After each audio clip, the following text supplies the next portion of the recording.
Bueno, hola, ¿cómo están? Mi nombre es Juani. Hoy vamos a charlar un poco de Caché. El nombre de la charla es bastante malo, la verdad. Dice Caché, cuándo, cómo y por qué. Pero bueno, la idea es básicamente hacer una introducción a Caché.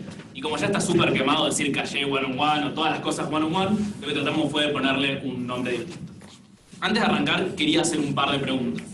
Levante la mano, ¿quién programa hace menos de un año? ¿Menos de un año? ¿Menos de un año? La pregunta que voy a hacer es redundante, pero generalmente la gente no levanta la mano. Levante la mano, ¿quién programa hace más de un año? Bien, está bien. Un poquito más de un año. Perfecto, perfecto. Bueno, buenísimo. ¿Funciona? Sí, bien. Mi nombre es Juan y Gallo, no Juan, por favor. Juan es nombre de abuelo, así que Juan y Gallo. Lo que está ahí abajo es mi Twitter. No sabía que la sala era tan larga, así que perdón si los de atrás no llegan a leer bien. No puedo hacerle zoom en vivo, así que no voy a poder ayudarlos. Voy a tratar de repetir todo. Soy programador, soy emprendedor y hace más o menos un año fundé una empresa que se llama Cursit. Al final de la charla voy a tomar un par de minutos como para tirar el chivo. Bueno, ¿qué es Caché? ¿Alguien alguna vez escuchó la palabra Caché? Levante la mano quien alguna vez en su vida escuchó la palabra Caché. Bueno, bastante bien, bastante bien. Muchas palabras como que levantan la mano como con miedo. Como que un dedo, un poquito escuché de Caché, o sea, como que lo escuché por ahí, el meñique levanta a uno, que está medio complicado. Bueno, primero vamos con la definición medio de Wikipedia para decir, bueno, veamos qué es lo que dice Internet para después tratar de llevar eso a español, ¿no? En informática, Caché es un componente de hardware o software que almacena datos para que las solicitudes futuras de esos datos se puedan atender con mayor rapidez. Los datos almacenados en un caché pueden ser el resultado de un cálculo anterior o el duplicado de datos almacenados en otro lugar. ¿Ok? Si leemos eso, si yo nunca escuché lo que es caché, es como que me explota un poco el cerebro. Como que de repente, sí, bueno, pero ¿por qué? ¿Qué es? ¿Cómo lo hago? ¿Ok? Como que es medio extraño. Bueno, básicamente la idea de esto es lo siguiente. De vuelta, perdón a los que están atrás, cada vez está más literal. Todos saben lo que es frontend y todos saben lo que es backend. Levante la mano, ¿quién sabe lo que es frontend y backend? Bueno, bien, no lo voy a tener que explicar. La idea es la siguiente. Un frontend, imagínense que va y hace una request, hace una llamada a un backend, a una API, ¿no? Por ejemplo, a un endpoint que se llama /API /promotions. ¿Está bien? Va a traer promociones de algo, no importa de qué. Cuando llega al backend, eso tiene que hacer un cierto procesamiento, ¿no? O sea, como que tiene que ir a buscar las promociones a algún lado. De alguna manera tiene que saber qué promociones devolver. No sé, mismo si sumamos el tema de filtros, el tema de ordenamiento, como que básicamente tiene que procesar datos. Procesar datos lleva tiempo. Cuando hablamos de tiempo en programación, en líneas generales, hablamos de poquito tiempo, de milisegundos, de 300 milisegundos, 500 milisegundos, un segundo, si hablamos de algo medio lento, pero es tiempo, al fin de cuentas, ¿no? Entonces, la idea del caché es básicamente poder reducir ese tiempo. Hacer que la primera vez que el frontend habla con el backend haga todo ese procesamiento y lo guarde en algún lado. También ya guarde la respuesta de ese procesamiento. ¿Para qué? Para que la próxima vez que ese frontend vuelva a hacer exactamente la misma request, y hago énfasis en esto, es exactamente la misma request. No puede ser ni un poquito distinto. Exactamente la misma request, en vez de volver a generar todo ese procesamiento, directamente devuelve esa respuesta que había guardado antes, ¿no? ¿Se entiende la idea hasta acá? Básicamente, primer hit, se dice, ahora vamos a ver qué es un hit, primer hit, el caché falla. ¿Por qué? Porque todavía no hay nada guardado. Entonces procesa. Segundo hit, ya hay algo guardado, entonces en vez de volver a procesar, esto devuelve eso que tenía guardado de antemano. ¿Ok? Bien. En sí, entonces, el caché funciona de una manera muy similar, no es estrictamente igual, pero funciona de una manera muy similar a lo que es la memoria de una persona. Y ahora les voy a pedir algo. En el próximo slide van a ver una cuenta, ¿está bien? Tienen que leerla y responderla lo más rápido posible. En voz alta, porque si no, no les puedo leer la mente, ¿no? O sea, van a dar la cuenta, tienen que responderla lo más rápido posible, ¿está bien? ¿Me siguieron la idea? ¿Sí? 5 por 5. 25. Bien. 10 por 10. 100. Perfecto. 43 por 17. Eso es calle. Aquí sin remo. Bien. Tengo el flow, chao. Por las dudas la respuesta es 731 para que no sigan calculando, pues no, prefiero que me sigan escuchando en vez de calcular cuánto es 43 por 17, creo que es así. Básicamente la idea de esto es, cuando yo les digo 5 por 5, ustedes no empiezan a pensar, bueno, 5 más 5, 10, más 5, 15, no. Ya está, ustedes lo repitieron tantas veces a lo largo de su vida que esa es una respuesta que tienen guardada. ¿Está bien? La devuelven de una, no tienen que pensar, no tienen que hacer procesamiento, no procesan esa información. Cuando les digo 10 por 10, menos todavía. Pero cuando les digo algo extraño, 43 por 17, es algo que no les dijeron 100 veces cuánto es 43 por 17. Entonces tienen que empezar a hacer cuentas. Fíjense cuánto tiempo tardaron en responder el 5 por 5 y, bueno, 43 por 17 no llegaron a responder. Pero supongamos que los dejábamos un rato más y eventualmente iban a responder cuánto era 43 por 17, ¿no? Esa es la diferencia del procesamiento. Uno es muy rápido, el otro es bastante mal. Ok, entonces, van a ver que probablemente algunas palabras ya usé cosas medio raras, ¿no? De repente dije hit. ¿Qué es un hit, no? Entonces lo que vamos a tratar de hacer es armar un mini diccionario de algunas palabras que potencialmente me escuchen decir a lo largo de la charla. Siempre voy a tratar de traducir todas las palabras que sean medio extrañas, pero ahora las leo en voz alta porque si queda atrás no lo leen ni de casualidad, veo que se están poniendo chino de repente los ojos. Pero si algo no entienden, córtenme en seco, levanten la mano y la tratamos de traducir a español, ¿no? Lo primero que vamos a ver es key. La key es un identificador único en un objeto. ¿Todos saben lo que es un objeto? Tipo de dato objeto, ese que tiene las llavecitas, propiedades, clave, valor. Bueno, aquí es el identificador único en un objeto. Value es el valor para ese identificador único, ¿no? Por ejemplo, uno sería 5 por 5 y 25 el resultado, ¿ok? Hit, cuando decimos hit acá, nos podemos referir a dos cosas. Muchas veces se usa la palabra hit para decir cuando hacemos un request, cuando hacemos una llamada a una API. Se dice que el frontend le hizo un hit al backend. Pero en términos de caché, cuando se dice que el caché tuvo un hit, es que la respuesta no necesitó procesamiento, sino que directamente volvió del caché. O sea, 5 por 5 fue un hit, porque volvió de su caché, de la cabeza. ¿Ok? Y después tenemos miss. Miss es que la respuesta no vuelve del caché, sino que hay que procesarla. 43 por 17 fue un miss. ¿Ok? Otra palabra que vamos a nombrar bastante más al final de la charla, pero así ya se la van acordando desde ahora, es flash. Flash es, no el que corre, flush se escribe, es cuando borramos, cuando limpiamos una o más claves de nuestro caché. Y ya van a ver por qué esto es importante. Y después tenemos otra que van a ver que de repente hablamos de expiración. Expiración es el tiempo, la duración que tiene una clave de caché, o sea, que vive una clave de caché. ¿Alguna duda de lo que fuimos viendo hasta ahora? ¿De este slide? ¿No? ¿Estamos bien? Perfecto. Últimos tres, y ya después arrancamos a ver las cosas un poco más interesantes. Vamos a hablar de set, get y del o flash. Set es el comando que se usa en líneas generales para guardar una clave y su valor en caché.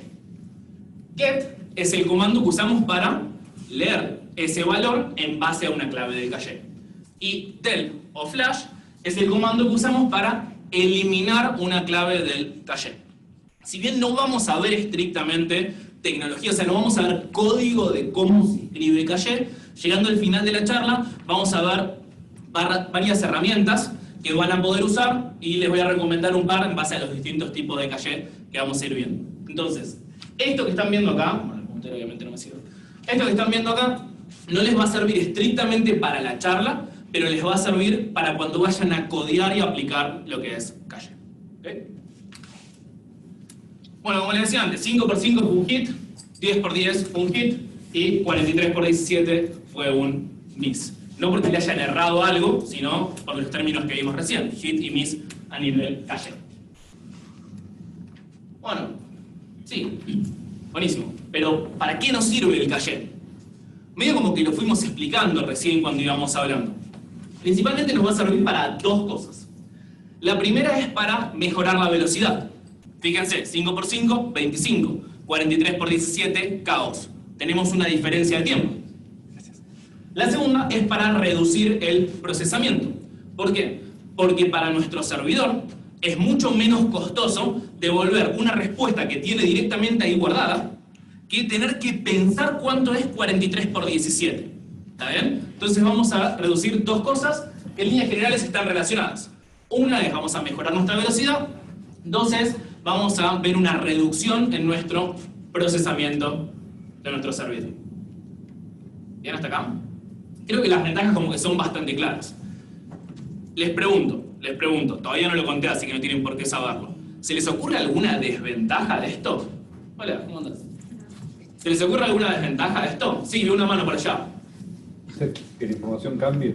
Bien, bien. Guárdense eso, todavía no lo vamos a explicar, lo vamos a explicar en un ratito, pero guárdense esa respuesta. Que la información cambie. En líneas generales, cuando lo pensamos en la memoria, es fácil. 5 por 5 siempre va a ser 25. Espero que nadie vaya a la facultad y me empiece a decir que en otro problema va. 5 por 5 es 25, ¿ok? Listo. Y siempre va a ser 25. Pero ¿qué pasa si 5 por 5 de repente es 25 y de repente es 30? Bueno, vamos a tener un problema, ¿no? Guárdense eso, en un ratito vamos a ver cuáles son esos problemas y vamos a ver la solución. Bueno, primero que nada, hay varios tipos de caché. Caché no hay uno solo. Fíjense que yo recién empecé a hablar de servidor. Y bueno, vamos a bajar el tiempo, vamos a reducir el procesamiento del servidor. Como que hablé mucho del servidor. Pero lo que es caché no es algo estrictamente de un servidor. De hecho, primero podemos dividirlo en dos grandes ramas. La primera es lo que llamamos browser caché o caché del lado del cliente, lo vamos a hablar. Y lo segundo es server caché, es el caché del lado del servidor. No sé si les pasó, para lo primero, no sé si les pasó en algún momento que ustedes entran en una página, ven información y la persona que está al lado de ustedes entró a la misma página y ve otra cosa. Es como extraño, ¿no? Si estamos entrando a la misma página, ¿por qué vemos distinta información? Bueno, esto es por caché del lado del cliente, caché que tienen en su navegador. Eso es algo que ustedes pueden borrar. Si tienen Mac, Command-Shift-R en su navegador. Si tienen Windows o Linux, Control-Shift-R en su navegador. Y ahí van a ver que vuelven a tener la misma información. ¿Por qué? Porque lo que hacen ahí es hacer un flash de su caché. Van a limpiar su caché. ¿Okay? Pero en esta charla no vamos a hablar estrictamente del caché del lado del cliente, sino que vamos a hablar del caché del lado del servidor. Esto no quiere decir que este sea más importante que el de arriba. Simplemente son cosas distintas y por una cuestión de tiempo tenemos que elegir uno del cual vamos a hablar. ¿Okay? Entonces, dentro de lo que es caché en el servidor, tenemos otra subdivisión. Por un lado, vamos a ver algo que se llama caché en proceso, y por otro lado, vamos a ver algo que se llama caché centralizado. ¿Okay? Esto es medio raro, como que, no sé, con leerlo como que no se entiende bien la diferencia. ¿Alguien sabe la diferencia entre caché en proceso y caché centralizado? Levante la mano, si alguien sabe. Bien, ya tenemos uno. No te voy a pedir que me lo respondas, porque si me lo respondes me arruinas la charla. Bueno, pero no importa. Está bueno que lo sepas. Caché en proceso implica que los datos son guardados dentro de la misma máquina en donde se ejecuta el código. ¿Okay? En el mismo servidor, ahora sí podemos hablar estrictamente de servidores, en el mismo servidor donde tenemos nuestro código, donde ejecutamos nuestro código, ahí adentro también va a estar el caché. ¿Okay? Si lo pensamos de una manera visual, se ve algo así. No encontré un gráfico de un humano, entonces el patito va a ser quien nos haga la request. Imaginemos lo siguiente y tratemos de seguir. El patito es nuestro frontend, ¿ok? Nuestro frontend hace un request a nuestro backend, a nuestro servidor. Entonces, lo primero que pregunta nuestro servidor es: ¿está aquí? ¿Está esto que me está pidiendo en el caché? Eso tiene dos posibles resultados. La respuesta es sí o la respuesta es no. Si la respuesta es sí, lo que va a hacer es, va a ir a buscarlo al caché y directamente va a devolver esa respuesta. Fíjense que el caché tiene una forma, los atrás que no lo ven, pero tiene una forma como si fuese un objeto, ¿no? va y busca la key, le pregunta, ¿la key 1 está en caché? Sí, está en caché. Entonces le devuelve value 1. Pero la respuesta puede ser no, también. O sea, la primera request, la primera persona que entre y nos pida por la key 1, la respuesta va a ser no. Entonces, si la respuesta es no, lo que va a hacer esto es procesar. Empezar a ir a buscar la información. Si volvemos al ejemplo de /api /promotions, lo que va a hacer acá probablemente es ir a buscar la información a una base de datos, por ejemplo, llamémosle un Mongo, va a buscar la información, la va a traer, si la tiene que procesar, la procesará, o sea, la dejará linda para devolvérsela a nuestro frontend y se la devuelve. Pero ¿qué pasa? Eso no es lo único que tiene que hacer, porque si no, la próxima persona que vuelva a entrar, o sea, que vuelva a hacer esta request, no va a tener la clave del caché. Entonces va a tener que devolver la información y aparte de eso, agregar nuestra key y nuestro value, siendo la key la información que nos pide y el value el resultado de lo que procesamos. Esa es la clave cuando hablamos de caché. Nuestro valor es el resultado de lo que ya procesamos. ¿Okay? Eso lo va a tener que guardar en nuestro caché. Si miramos este gráfico, lo que podemos ver es que el caché, tengamos en cuenta que nuestro rectángulo, símil rectángulo violeta, ponele, es nuestro servidor, ¿no? Fíjense que el caché está adentro de nuestro servidor, ¿no? No está afuera, está adentro. ¿Por qué? Porque estamos hablando de caché en proceso. Está todo en el mismo lugar, ¿ok? Esa es la idea de caché en proceso. Pero bueno, la próxima persona que ya llega, ya sí tiene la clave en el caché y devuelve en un tiempo mucho más rápido. ¿Por qué? Porque procesar datos lleva tiempo, ir a buscar información a un Mongo, a un MySQL, a una base de datos, a lo que sea, lleva tiempo. Leer algo de un objeto lleva tiempo, pero mucho menos que procesar información, ¿ok? Esa es la idea básica del caché. Entonces, bueno, me había olvidado que tenía este slide, pero básicamente explica lo mismo que decía recién, ¿no? Pinta de verde en el caso de que no, al principio, y en el segundo request, que dice que sí, directamente va a buscarlo al caché. Ok, pero ¿qué pasa en sistemas distribuidos? Levante la mano quien sabe lo que es un sistema distribuido. Bien, qué bueno. Genial. No había muchas manos, vamos a explicarlo. Igual lo voy a explicar, así que no importa. Imagínense que ustedes trabajan en una empresa de producto, por ejemplo Google, ¿no? Una empresa de producto. Google, Twitter, la que quieran. Twitter recibe 1 millón, muchos millones de requests por segundo, todo el tiempo. Todo el tiempo recibe requests. Todo el mundo está entrando al mismo tiempo a Twitter. Eso quiere decir que un único servidor no puede manejar todo Twitter. Básicamente lo que pasa es que tenemos múltiples servidores en paralelo. ¿Está bien? Se ve algo así. Básicamente, un humanito, un pato, viene y hace una request a nuestro servidor, pero no va directamente a un servidor, porque no hay uno, hay muchos. Acá hay dos por una cuestión que no me entraba, pero si hablamos de Twitter, tienen muchos en paralelo, y cuando digo muchos, son muchos de verdad.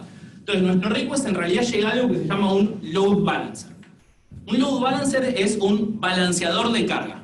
Su único trabajo es, cada vez que llega una request, darse vuelta y mirar cuál de los servidores es el más apto para tomarla. ¿Está bien? Va a ser el que menos tráfico tenga, en líneas generales. Esto no es una regla técnica. Entonces se agarra y se lo manda a el servidor más apto.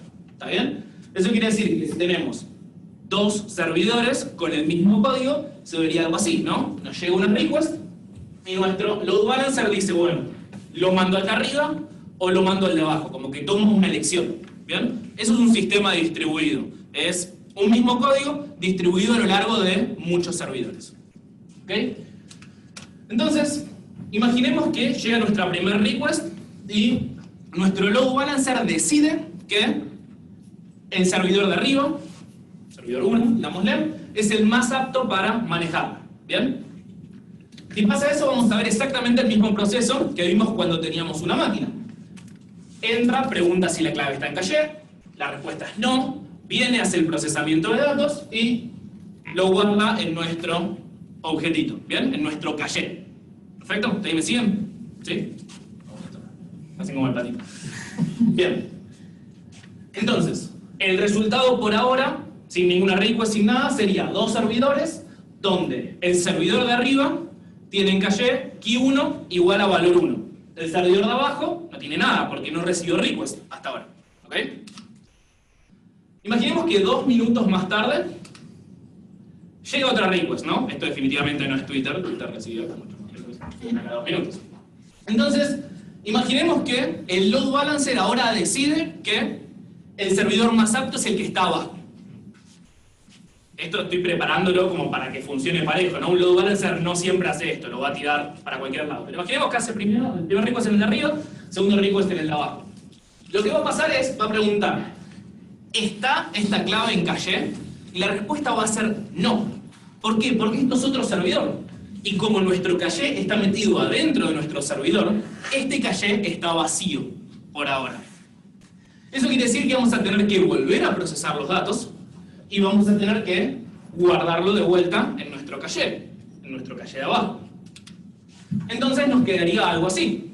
Ahora, después de los dos requests, tenemos la máquina de arriba, nuestro servidor de arriba, que tiene caché Q1 value 1. Nuestro servidor de abajo tiene Q1 value 1.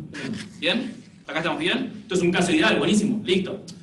El ideal hubiera sido que siempre caigan en la arriba, así ya devolvíamos de caché, pero está bastante bien. Imaginemos n minutos más tarde.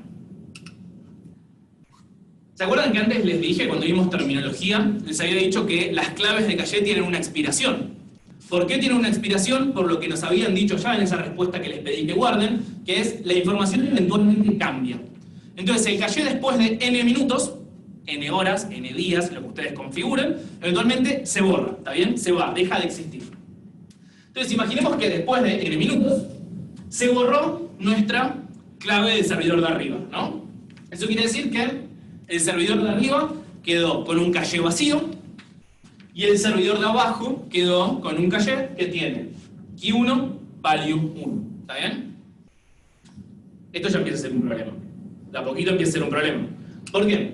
Porque ahora llega un nuevo usuario, llega un nuevo patito. Y este patito va al load balancer y el load balancer decide que tiene que ir al servidor de arriba. Entonces imagínense que la información cambió en este momento, ¿no? Las promociones cambiaron, hay una nueva promoción, se dio de baja una promoción, cambió el porcentaje de descuento de una promoción, pasó algo en el medio. Lo que nos vamos a encontrar es con un resultado parecido a este. O sea, como cambió y como no tenemos más... Volver, patito. Me odia esto, ahí está, gracias. Volvió 500 veces ahora. Ahí está. Como no tiene la clave en caché, va a hacer exactamente el mismo procesamiento. Va a venir, va a preguntar, ¿está la clave? La respuesta va a ser no, va a procesar y va a guardar la nueva clave. Pero recién dijimos que esto cambió. Entonces, vamos a tener una misma clave, esto es importante, vamos a tener la misma clave que antes, y 1 en ambos casos, solo que el de arriba va a tener value 2, porque dijimos que cambió, y el de abajo va a seguir teniendo value 1. ¿Está bien? Bueno, y acá es donde ya nos empezamos a encontrar con un problema. ¿Por qué? Porque si ahora viene un nuevo usuario, en los dos casos va a haber una clave de caché con el nombre Q1. El problema es que si el load balancer decide ir al servidor de arriba, vamos a tener value 2, la información actualizada. Pero si el load balancer decide ir al servidor de abajo, vamos a tener value 1, información desactualizada. ¿Ok? Entonces, el problema que nos vamos encontrando acá es que en sistemas distribuidos, si tenemos caché en memoria, caché en proceso, se le dice, lo que nos puede pasar es, dependiendo en qué servidor caemos, podemos tener diferencia de información. Y ahora les voy a contar una historia real, triste, pero real, que es, yo en su momento trabajaba en Garbarino. Garbarino, un e-commerce, todo el mundo conoce Garbarino. ¿Alguien no conoce Garbarino? Bien. Lo que nos pasaba era que en los eventos especiales, Hot Sale, Cyber Monday, esas cosas donde la gente va de compras porque hay descuentos, los precios cambian todo el tiempo. ¿Por qué? Porque de repente se empiezan a vender muchos televisores, lo llama el proveedor y te dice, te subo el precio, te bajo el precio. Todo el tiempo están haciendo arreglos comerciales en el momento. Entonces, lo que nos pasaba es que a nosotros nos quedaba información guardada en caché. Entonces, el comercial iba, actualizaba el precio, aumentaba el precio, pero como teníamos la información en caché, el precio nos quedaba viejo. Entonces, vos de repente tenías un precio más elevado, entrabas, ponele a la home de Garbarino y veías un precio, el precio A. pasabas a el listado de productos y veías el precio A de vuelta. Pero la gente, ibas a la ficha y seguías viendo el precio A, ¿no? La gente para darle clic a comprar le lleva tiempo. Como que le da miedo comprar, ¿viste? Como que dice, no, bueno, la tele, la compro, que las vacaciones, que esto, que lo otro. Pierden tiempo, mucho tiempo. Hay gente que estuvo más de 24 horas en una ficha, no sé qué estuvo haciendo más de 24 horas. Literalmente, o sea, más de 24 horas en una ficha. En 24 horas vivimos en Argentina, el precio cambió 8 veces, ¿está bien? Entonces lo que nos pasa es, el usuario va, se decide, cliquea en comprar y el precio es nuevo, de repente. Pero ¿qué pasa? Como antes habíamos devuelto el precio en caché, en la ficha, va a cliquear en comprar y cuando va a pagar, el precio es nuevo, aumentó. ¿Qué hacían? Llamaban de defensa del consumidor, me están estafando. ¿Está bien? Defensa del consumidor me están estafando. ¿Qué hace defensa del consumidor? Te da vuelta y te dice, sí, Garbarino, lo estás estafando, tenés que pagar. Entonces, básicamente, el caché, si bien es algo muy útil, porque nos ayuda a reducir tiempo y nos ayuda a reducir procesamiento, es algo que hay que tratar con cuidado. ¿Por qué? Pues si ponemos expiraciones muy largas, lo que nos puede pasar es, nos quedan precios desactualizados. Si ponemos expiraciones muy cortas a veces, lo que puede pasar es, ves en una página un precio A, pasas a la otra página y ves un precio B.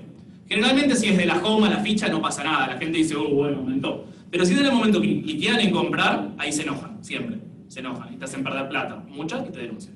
Entonces, básicamente es algo que hay que ir tratando con cuidado. No es algo que podemos decir, bueno, sí, callemos todo, está buenísimo, el callé nos reduce el tiempo, reduce velocidad, procesamiento, bla, callemos todo. No. Es algo que hay que tratar con cuidado.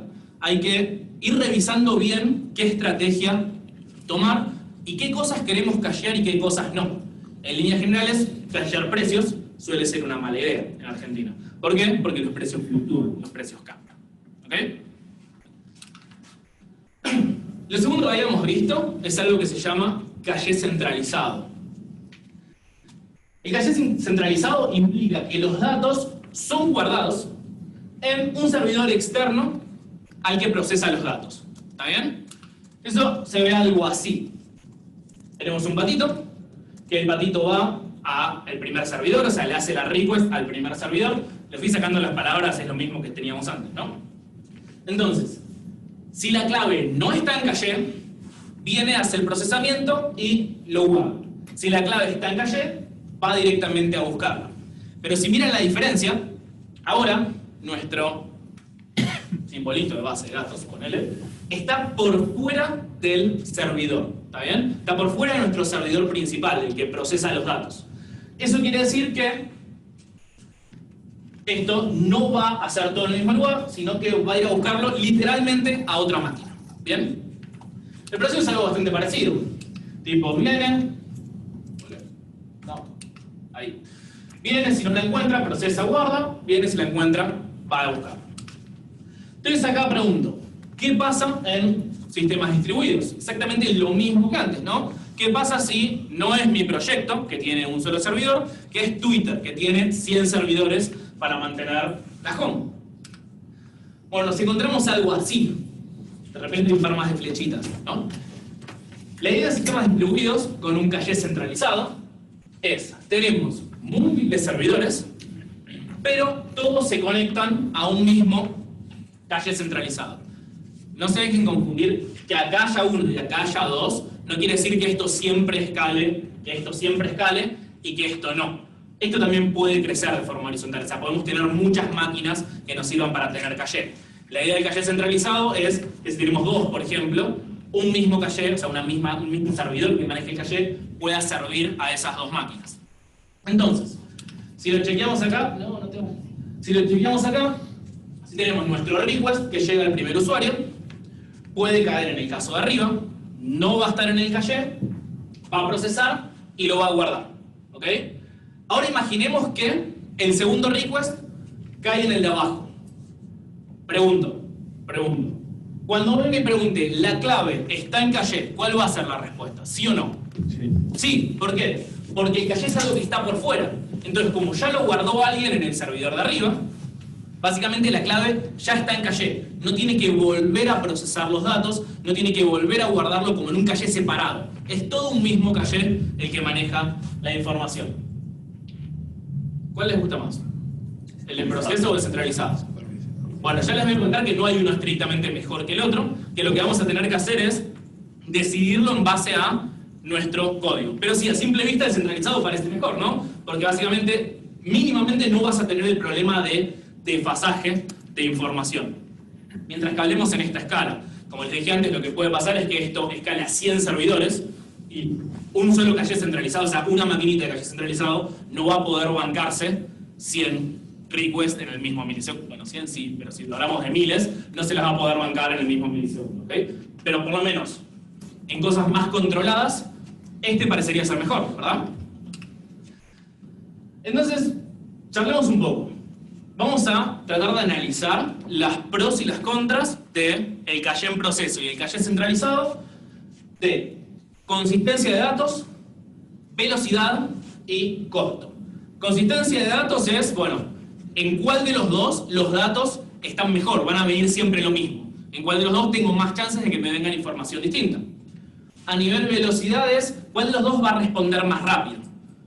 Y a nivel costo es cuál de los dos me sale más barato. ¿Por qué? Porque el costo puede ser algo muy problemático o muy poco problemático dependiendo de donde trabajemos. ¿Alguien sabe más o menos cuánto sale levantar un servidor chiquitito, el más chiquitito de todos en Amazon? ¿Más o menos? ¿Cuánto? $5. $5 más o menos, ¿está bien? $5 por mes levantar un servidor chiquitito en Amazon. Amazon, DigitalOcean, lo que quieran, ¿no? Básicamente levantar un servidor, uno de caché, por ejemplo, $5. Un servidor para mantener el código, $5. ¿Está bien? Eso quiere decir que, si miran esto, ¿cuántos dólares estamos gastando? 10. No, 15. Son 20, lo van a hacer también. Ah, ¿verdad? Tiene otro esquema de costos, pero ponele que también, ¿no? 20, ponele. En este acá, ¿cuánto? 10. 10, ¿no? Pues tenemos dos servidores, básicamente. Ponele que $5 por cada uno, tenemos 10. Bien. Pregunta. Para Medallia, $10, ¿es un problema? No. No, ¿está bien? Fíjense las oficinas que tienen, pueden pagar $10 para tener un servidor más. Para Juan, que tiene un proyectito que... ¿Por qué me dije Juan? Para Juan. Un proyectito, perdón. Tiene un proyectito que no tiene porque sí, lo levantó. ¿Está bueno gastar más plata, gastar $10 cuando puede gastar 5? No. Después de octubre va a ser peor todavía. ¿Está bien? Entonces, básicamente, el tema costo es algo que nos puede afectar o no dependiendo en el contexto donde estamos. El tema de velocidad es lo mismo, el tema de consistencia de datos es lo mismo. Lo que quiero decir con esto es, no tomen algo como una verdad absoluta. Si alguien viene y les dice, no, el caché en proceso es mejor, no le crean. Si alguien viene y les dice, el caché centralizado es mejor, no le crean. Básicamente la respuesta va a ser distinta dependiendo el contexto en donde estén. ¿Por qué? Porque la plata cambia, la velocidad cambia y la consistencia de datos cambia. Entonces, primero hablemos un poco de consistencia de datos. Esto era un caché en proceso, ¿no? Simple, una máquina. Consistencia de datos perfecta, no tenemos ningún problema. Todas las requests van a venir a este caché, o sea, se van a procesar las primeras, después van a abrir este caché. La información va a ser siempre la misma, ¿no? Genial, no hay problema. ¿Sí? Caché centralizado. Bueno, tampoco tenemos problemas, ¿no? Porque una sola máquina, todas las requests que hay van a ir a buscar a esta información de ahí. El problema que podemos llegar a tener acá es que este servidor se nos puede prender fuego de repente y eso nos va a traer algunos problemas cuando tratemos de ir a buscar los datos. Pero imaginemos que la consistencia de datos estamos ok en ambos casos. Pero ¿qué pasa? Vimos que cuando hablábamos de caché en proceso, cuando lo distribuíamos, cuando empezaba a crecer esto, nos podíamos encontrar con un problema, que es, al tener varias máquinas, como tenemos el caché adentro de la máquina, nos podemos encontrar con una inconsistencia en nuestros datos. Algo malo, muy muy malo, porque la gente se queja. Y tiene razón. Cuando hablamos de un caché centralizado, consistencia de los datos está ok. ¿Por qué? Porque los dos servidores van a buscar un mismo lugar la información, entonces, cero problema, listo. Hasta acá bien. Consistencia de datos, para servidores de instancia única, ambas opciones performan igual. Sin embargo, en escala podemos ver que el caché centralizado performa mucho mejor que el caché en proceso. ¿Okay? Velocidad. ¿Ideas? ¿Cuál va a performar mejor? Mira, hay proceso. En proceso, bien, ¿por qué? No hay ley de comunicación. Exactamente, no escuché nada, pero les confío que me dijeron la verdad. ¿Qué pasa?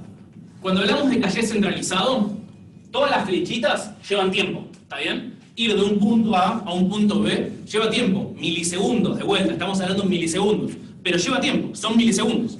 Entonces, ya tenemos un tiempo que nos lleva a ir desde el usuario hasta nuestra máquina que está en Virginia. Y después tenemos otro tiempo para salir de nuestra máquina e ir a nuestro caché, básicamente. Que puede estar en Virginia también, hay un montón de formas en Amazon como para tratar de reducir esos tiempos, pero el tiempo existe, ¿está bien? Es mayor a 0. Y no el otro slide. Pero el otro slide básicamente es no hay tiempo. ¿Por qué? Porque el caché está exactamente adentro de la misma máquina. Entonces, cuando hablamos de una misma máquina, no tenemos ese tiempo de transferencia, de salir del servidor A al servidor B. ¿Ok? Entonces, cuando hablamos de velocidad, el caché en proceso es más rápido que el caché centralizado, ya que no tiene tiempo de red de conectarse a un servidor externo. No sé si vieron, pero si cuando van a hacer un request en Chrome, o sea, navegar clic derecho, inspeccionar, van a Network, cuando ven todo el waterfall, van a ver que hay un montón de tiempo de conexión. Ese tiempo de conexión de red es el que se ahorran si tienen un caché en proceso versus un caché centralizado. ¿Está bien? Se llama handshake. Costo. Bueno, el costo lo charlamos un poquito antes, ¿no? ¿Cuál gana? ¿En proceso o centralizado? En proceso. En proceso es más barato, nos ahorramos un servidor. ¿Está bien? Nos ahorramos un servidor. Entonces, acá tenemos una sola máquina. Acá mínimamente tenemos dos máquinas. En escala, básicamente funciona exactamente lo mismo, ¿no? Entonces, si hablamos a nivel costos, el caché centralizado requiere un servidor, al menos, un servidor adicional, que el caché en proceso. Pero de vuelta, no se dejen engañar. Si chequeamos estas tres variables nada más y les vuelvo a preguntar cuál es mejor, probablemente me respondan el que es en proceso. ¿Por qué? Porque de 3 ganan 2, ¿está bien? Pero de vuelta, eso es mentira. No quiere decir que el en proceso es mejor que el centralizado, no quiere decir que el centralizado es el mejor que el en proceso. Lo importante de esto es, como casi todas las decisiones importantes de la programación, no tomar algo y cerrarse y siempre hacerlo. Es entender en qué contexto están trabajando y qué decisiones quieren tomar. ¿Por qué? Porque muchas veces cometemos el error también de decir, quiero que todo escale genial. Entonces decimos, bueno, vamos a agarrar, creamos un proyecto, vamos a agarrar y empezar a crear un caché centralizado y empezar a gastar plata. No tiene sentido, ¿está bien? Si tienen un proyectito chiquitito, háganse un caché en proceso, no gasten plata además. Ahorren en tiempo, ahorren en plata, ¿está bien? Si tienen un proyecto grande, tengan cuidado porque pueden tener información. Si tienen un proyecto grande con muchos servidores, es porque tienen muchos usuarios consumiéndolo, ¿no?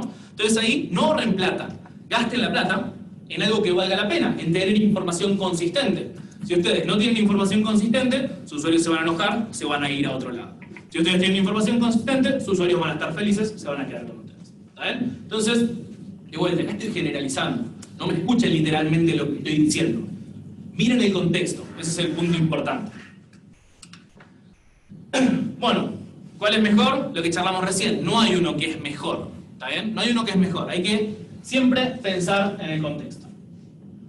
Entonces acá la pregunta, yo les dije que no íbamos a escribir directamente código. ¿Por qué? Porque algunos de acá deben codear en Node, otros deben codear en Python, otros deben codear en Java, pero que no muchos. Otros deben codear un montón. ¿Codeas en Java? Te vi en tu cara. ¿Me confundí? ¿No codeas en Java? Bueno, menos mal, me confundí. Ah, ¿vos codeas en Java? Por razón la miraste como de costado. Ah, Java está buenísimo.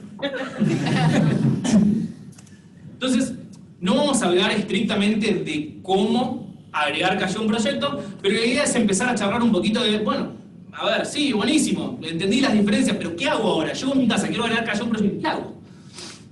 Bueno, para caché en proceso, si miran eso ya saben en qué programa yo generalmente, hay una librería de NPM que se llama Node Caché.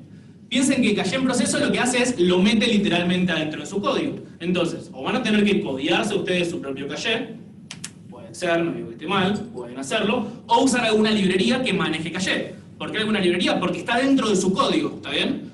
Node Caché es una librería que hace varios años se mantiene al día, funciona bastante bien. La realidad es que codear un caché tampoco es algo del otro mundo, no es algo súper complejo. Entonces, es algo que funciona, ¿está bien? Acá acuérdense el segundo slide que vimos cuando estábamos en terminología.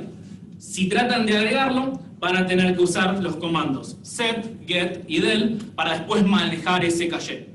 De vuelta, como programan en varios lenguajes, no les voy a mostrar acá cómo hacer la implementación, pero la mayoría programan hace más de un año, y los que no, imagino que conocen NPM si programan en Node, es instalar la librería y seguir lo que les dice. Y la segunda es caché en memoria. No sé por qué puse caché en memoria, porque es caché centralizado. Pero básicamente cuando hablamos de caché centralizado, ya estamos en un servidor separado, ¿no? Entonces, en líneas generales, lo que se usa es algo un poquitito más robusto, no es que levantamos un node y le instalamos una librería. Como que no tiene mucho sentido. ¿Por qué? Porque hay un montón de software, ya, de cosas un poco más robustas, que resuelven ese problema. Una de esas cosas se llama Redis. ¿Está bien? Redis es algo para manejar caché centralizado. Otra es Memcache. Les puedo charlar un montón de la diferencia entre Redis y Memcache y cuál performa mejor, cuál performa peor, dependiendo de la cantidad de hits que va a tener por minuto, pero la realidad es que en los proyectos que lo pueden llegar a implementar ahora ustedes para probar, va a ser exactamente lo mismo. No van a tener una diferencia muy grande entre usar Redis o usar Memcache. Lo que hice entre paréntesis IO Redis es el nombre de una librería de NPM para instalar en su servidor. ¿Por qué? Pues fíjense que el caché, tenemos por un lado nuestro servidor y el otro lado del caché, de alguna manera los tenemos que conectar, ¿no? Entonces, en el caché instalamos Redis, pero en nuestro servidor tenemos que instalar algo para ir a buscar información a ese Redis, ¿no? Eso se llama cliente, ¿está bien? Nuestro servidor pasa a ser el cliente de nuestro caché. Una librería de NPM se llama IO Redis. Hay un montón más. La de Memcache no dice nada entre paréntesis porque se llama Memcache. No es que no lo puse, se llama literalmente igual, ¿no? NPM instala el Memcache y se instala en un cliente de Memcache en su proyecto de Node. ¿Ok? ¿Dudas hasta acá? ¿Preguntas? No. ¿Nada? ¿Seguros? ¿Seguros? Bueno, entonces, lo que quiero que se lleven de hoy es no vayan ciegos a seguir una decisión. No le crean a nadie que venga y le diga, no, esto es mejor que esto, y no van a poder darle un justificativo bueno. O sea, sí, les van a decir, uno sale más barato, funciona más rápido, o podés tener diferencia entre los datos, les van a dar un montón de excusas porque a la gente le gusta hablar. Lo importante es, siempre miren el contexto en donde trabajan. Y dependiendo del contexto donde trabajan, tomen una decisión siempre a conciencia. ¿Okay? Bueno, eso es todo por hoy. Gracias.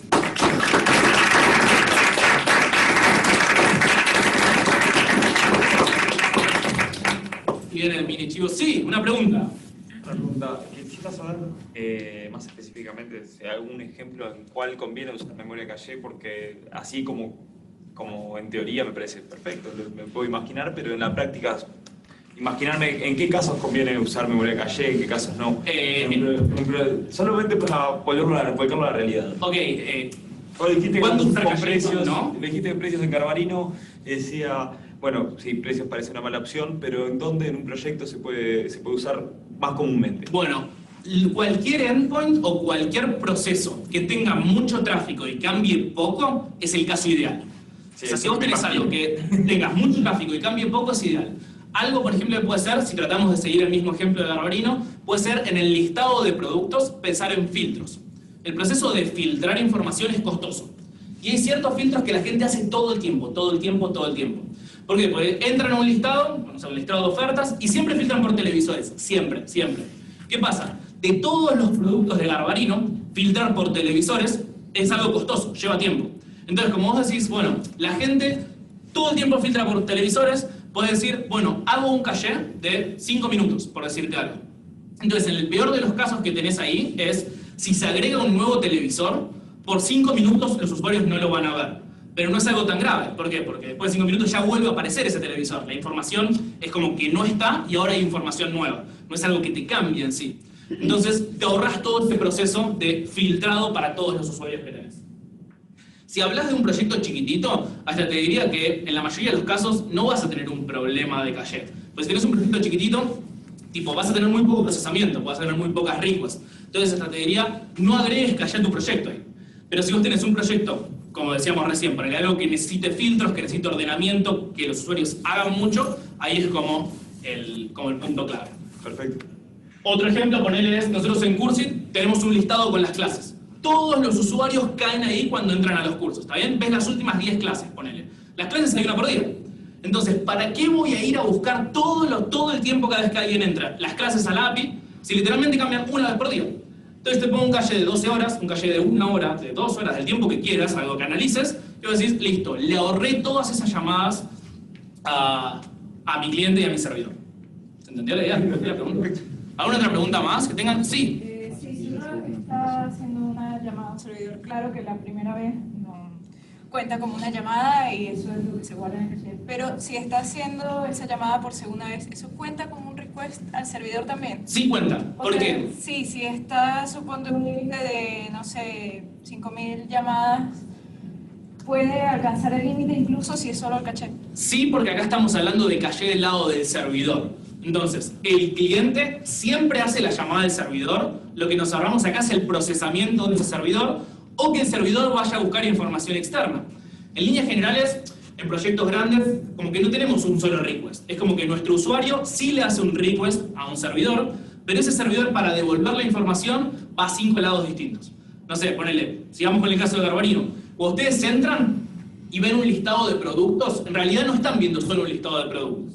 O sea, están viendo una categoría, están viendo productos, están viendo su usuario arriba a la derecha logueado, están viendo como un montón de cosas. Que en líneas generales, cuando ustedes van, es como que vamos con visión de túnel y nada más miramos lo que queremos, pero en toda nuestra interfaz hay un montón de información que nuestro servidor fue a buscar a distintos lados, a distintos microservicios, si hay una estructura así. Entonces, si bien el request entre el cliente y el servidor se hace, si tu servidor tiene un caché, se ahorra todos los requests que tu servidor hace. Ir a una base de datos, ir a otro microservicio, ir a cualquier otro lugar. ¿Está bien? ¿Se entiende la idea más o menos? Sí. ¿Alguna otra pregunta? ¿Algo más? ¿No? ¿No? Ok. Bueno, les robo 5 minutos para hablar de Cursit. Cursit, como les había dicho antes, es una escuela de programación. Básicamente lo que hacemos es dar cursos cortos. Inicialmente arrancamos dando solamente a personas que no sabían programar. Hace poco empezamos a sumar cursos un poco más avanzados. Hoy en día, la realidad es que nuestra agenda está completa hasta fin de año, pero estamos empezando a sacar cursos pregrabados. Básicamente que ustedes van a poder suscribirse a la plataforma y tener el mismo material que tienen en vivo, pero directamente en formato de videos. La diferencia que tenemos con el resto de las plataformas es que nosotros damos un soporte para lo que es pregrabado. Si ustedes están mirando un video, tienen una duda, nosotros nos comprometemos en menos de 24 horas a responderle la duda, ¿está bien? Cosa que si están viendo un video en Udemy, ponele, van a hacer una pregunta y andás a ver cómo te la responden, si te la responden o si no. Nosotros tenemos un equipo contratado que se encarga de, en 24 horas o menos, responderle la pregunta que tienen. Sumado a eso, en la plataforma estamos empezando a agregar un montón de contenido y cosas para que puedan practicar. Una de las últimas cosas que sacamos es algo que se llama desafíos. Básicamente ustedes entran, ¿conocen HackerRank o CodeWars o alguno de esos? Sí. Ustedes entran, van, les dan un enunciado y resuelven el desafío, ¿no? El problema es que todos los que hay están en inglés, tienen ejercicios súper complejos, como que no son muy entry level. Entonces nosotros lo que hicimos es, imitamos esa funcionalidad, la llevamos adentro de nuestra plataforma, con ejercicios de niveles, desde una dificultad más básica hasta cosas un poco más complejas. Entonces, si les interesa, pueden entrar a cursit.com.ar/desafíos, sería en este caso, y ahí hay, por ahora hay poquitos, hay 14, 15 desafíos para ir haciendo, pero todos los días estamos agregando nuevos como para que vayan haciendo. Y también nos pueden seguir en nuestro Twitter, es @cursit_ al final, y ahí es donde vamos posteando todas las novedades de cuándo van a salir los cursos nuevos, cuándo van a salir los cursos pregramados y demás. ¿Ok? Eso es todo por hoy. Gracias.